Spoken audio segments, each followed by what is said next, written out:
Welcome back. We're going to do another sphere today. And let's begin.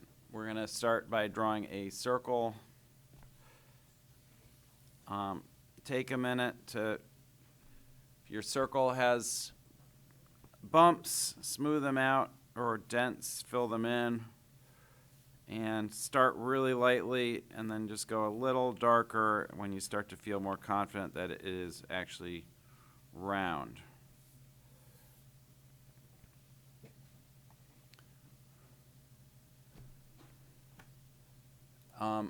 We're going to analyze the light like this, and you'll see that these light lines give us a really good idea of where this shadow, the form shadow, is going to start and end. It's along a diagonal like this, a diameter that slopes at about maybe 5 to 10 degrees, like that. And our tangents are going to give us the location of the cast shadow.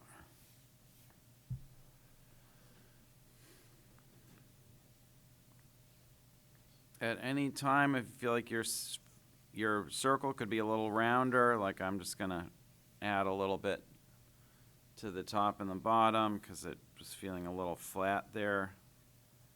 But notice I'm just starting to draw it darker as I get more confident about the shape.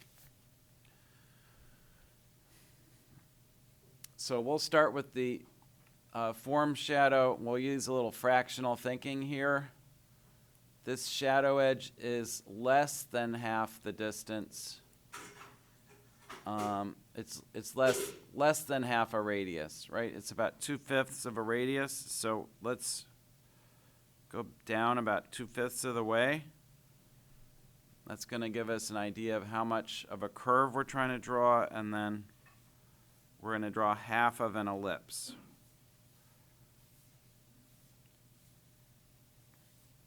An important idea with ellipses is that when ellipses, by the time you get to the apex of an ellipse, it's already pointing up towards the other half of the ellipse, like that. So even though I'm not going to draw the entire second half of the ellipse, the important thing to get right is that this has to be curving straight up by the time it gets to the end. And that's the difference between an ellipse and a football. A football comes to points at the end, and if you do your shadow, your form shadow like that, it's not going to be correct. Before we do the cast shadow, we already know where its boundaries are. It's going to be really useful to use that clock idea. So this is about, let's see, 9 o'clock would be here, 6 o'clock would be here. This is a little before 8 o'clock. So I'm going to mark that about there. And over here, this is, I would say, a little past 4 o'clock. Another useful idea is that this slope down to here, from here to here, is a little shallower than the slope of the original diameter. We're always just comparing what we already established to what we have yet to establish in drawing. Let me see if I can focus this a little better. It seems, yeah, that's not too much better. Okay, now we're going to look for the axis of our bottom ellipse, and that is a little shallower still than this axis, and it passes through the ellipse, through the circle right about here. When you're doing your studies independently, you can draw on the screen with the markers if you want. Make lines similar to the lines you see me making on this screen in order to help you find your forms. Just erase them at the end of class. And now I have where the ellipse starts, and I have where it peaks, and I have where it starts on this side and where it peaks. So I can draw it pretty confidently like that. I might want to double check this distance here, which is a little less than, well, let's see, what is this similar to? Okay, I would describe this distance from here to here as about half of this distance. You see what I'm talking about? See, if we take the width of the form shadow, cut it in half, drop it down here, that's about how wide the cast shadow is at this point. So I might even need to make mine a little bit wider based on that analysis. And there it is. That's the shadow map, which we're now going to clean up. Get rid of our construction lines. You never want to shade on top of your construction lines because obviously you can't erase them from under your shading. So your shading's going to get erased with them.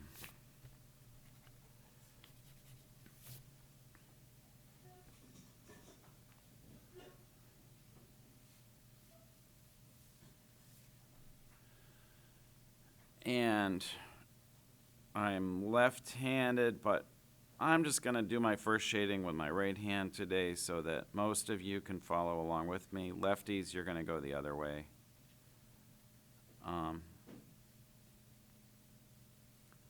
You should all be able to put down as nice a tone with your proper hand as I can do with my wrong hand, so hopefully this won't give you too much trouble. And the goal here is lots of lines all going the same direction. This is the direction your hand naturally wants to move, so it should get very easy after a while. And you do not stop at the boundary between the form and the cast shadow. You're just treating this all as one big shadow area. And if you go over the lines a little bit, doesn't matter because we're going to be erasing the shadow map anyway after we've done this. If you're still shading backwards, please stop. I know if you're used to shading the wrong direction, it's going to feel weird to change, but it's really worth it because if you shade the right way for your hand, you can use your whole arm when you draw, and that's essential when you start to work on bigger drawings, especially at easels.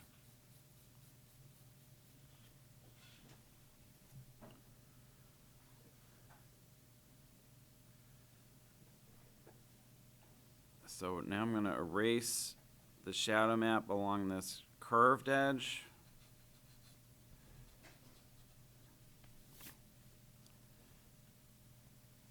And I'm going to lighten it along here.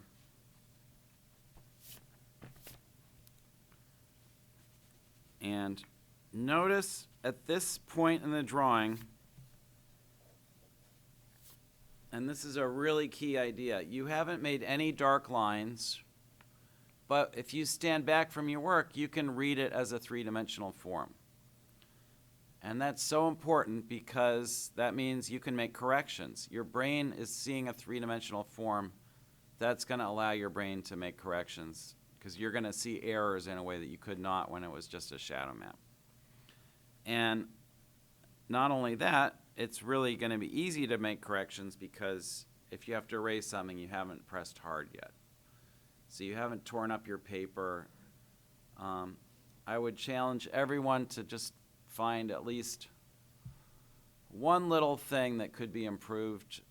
Just look rapidly back and forth between your drawing and the photograph, and just find something that could be better. I'm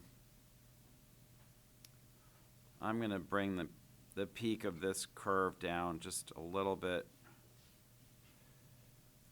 I was feeling like the angle was just a little steeper in my drawing than it is in the photograph. You can find something different to do with yours, but I want everyone to just be in the habit of using this stage in the drawing to correct their work.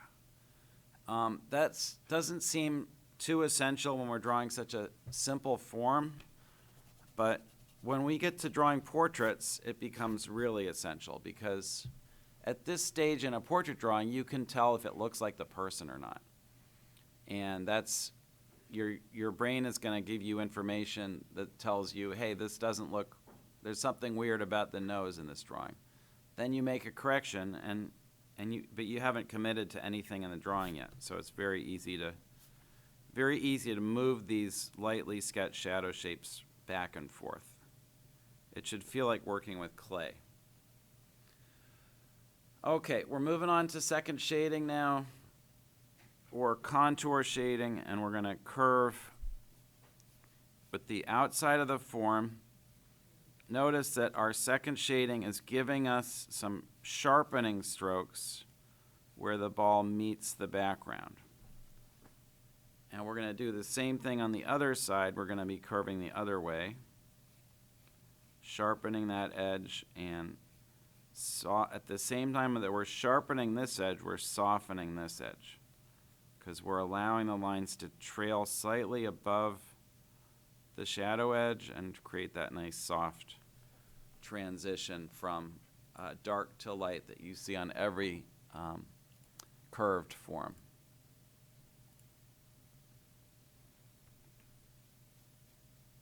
And that's because the form is turning gradually into the light.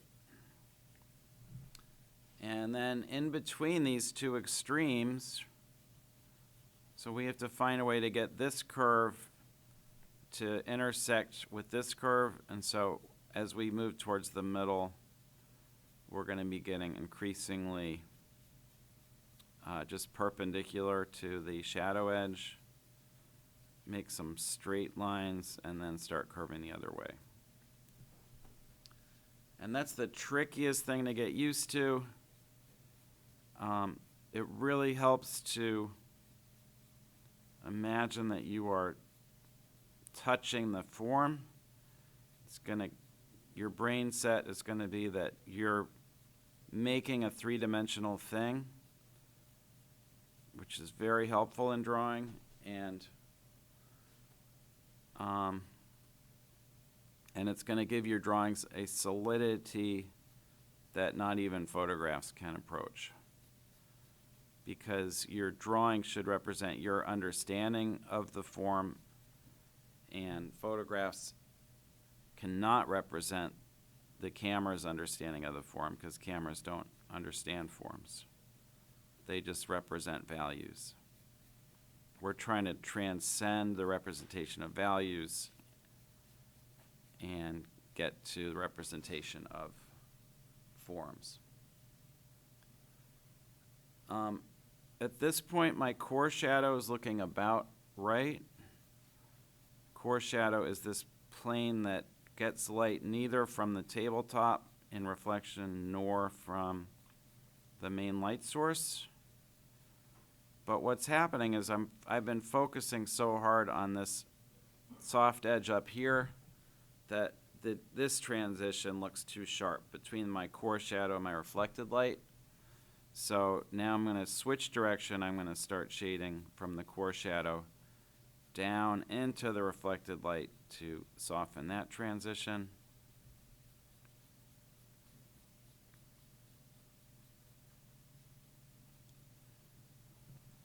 And that's about all I'm going to do with that.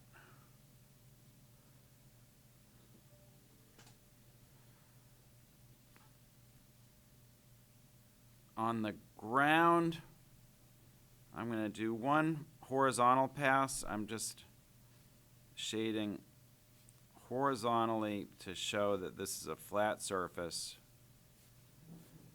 In the same way I use curved lines to show a curved surface, I'm always going to use flat lines to show a flat surface. And if it's the tabletop, I'm going to mostly use horizontal lines. If it's a wall, I'm going to mostly use vertical lines, or a combination of vertical and horizontal.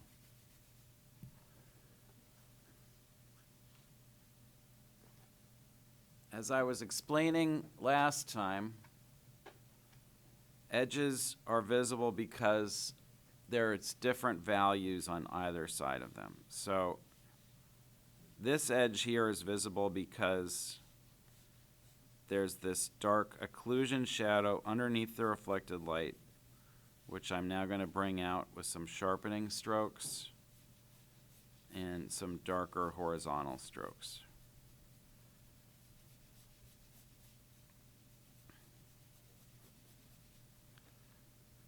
However,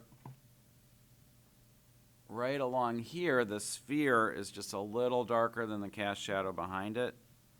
So I'm going to bring this edge out the other way by darkening the sphere slightly and letting this remain a little bit lighter. And as I was explaining last time, there should technically be a place along that edge where the values are the same and the edge more or less disappears. And that would be right in here. There's a little paint chip on this ball, which is creating too much of a line here, but can you see how the value here is really the same? Right about here. The edge just about goes away, and you want to let that edge disappear in your drawing as well. You don't want to try to create a hard outline there and bring it out.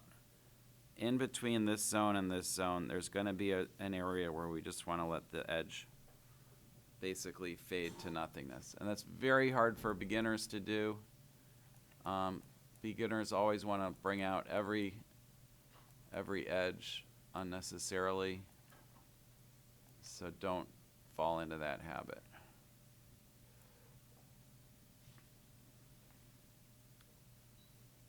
Here's another example where this edge more or less disappears. I wouldn't want to use a hard outline here because it's not a sharp transition in the photograph, so I don't want to make it a sharp transition in my drawing. Here's that background. This back wall is in light, but it's a very, very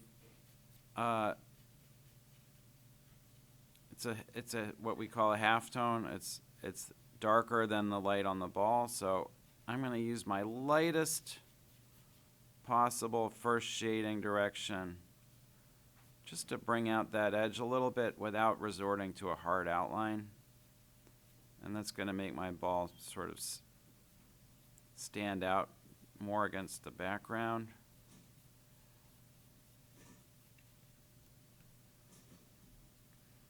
And I can bring my halftone here up, again, using your lightest possible pressure. I could bring this halftone up a little bit past my shadow edge, like that.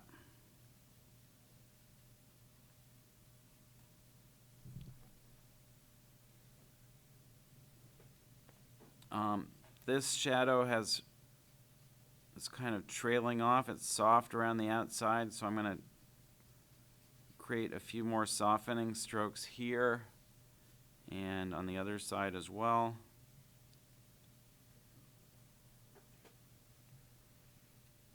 And finally, we have this secondary shadow within the cast shadow, which we've talked about before. See this? And that is the shadow of the ball, and the light source for this shadow is the wall itself, which is reflecting light towards us. And this is reflected light from the wall here and here. But we don't see any in this zone right here, so I'm going to shadow map this little secondary shadow and then go a little darker on the ground.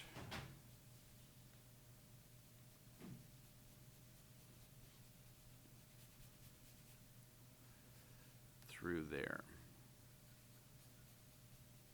And this also doesn't have a super sharp edge, so I'm not gonna do any sharpening strokes here. I am gonna really sharpen this edge though.